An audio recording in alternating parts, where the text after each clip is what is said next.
So guys, magro-room tour ako. Yung number namin is 4134. May kapitbahay kasi kami. So, open the door, bossing. So, pag open ni bossing, so, pag open sa door is yung hallway. Dito na side na to is yung bathroom. So, ayan siya. Yung sink and yung toilet. Merong bathtub, merong rain shower, and ayan siya. Meron din yung ganyan doon na pa-shower, ha. Ayan.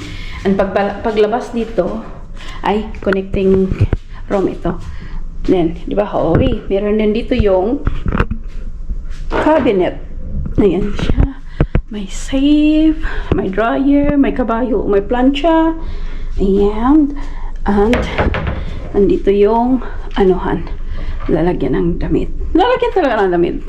Hang your clothes. And sa front ng cabinet is my OOTD mirror. So, then dito sa side is yung bed. King size bed ata ito. His and hers na side table with anong tawag doon? TV. Ayan, bunan ko lang. TV. Ayan. Dito yung saan nga yung mini fridge dito? Yung mini fridge nila is kasali na sa bayad. Tapos i-refillan nila tayo niyan. So, ayan. May water, tissue.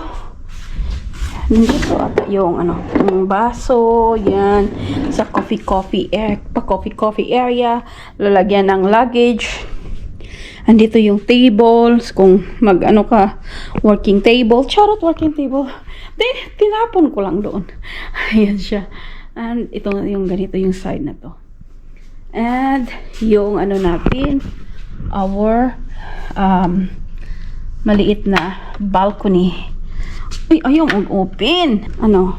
Small balcony. Ayan siya. At yung view.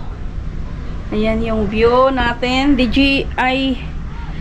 Yung gamit ko is GoPro pala. Ayan siya. So, back tayo inside guys. Ang init. So yan na yung room tour natin dito sa Doubletree by Hilton Al Marjan Island.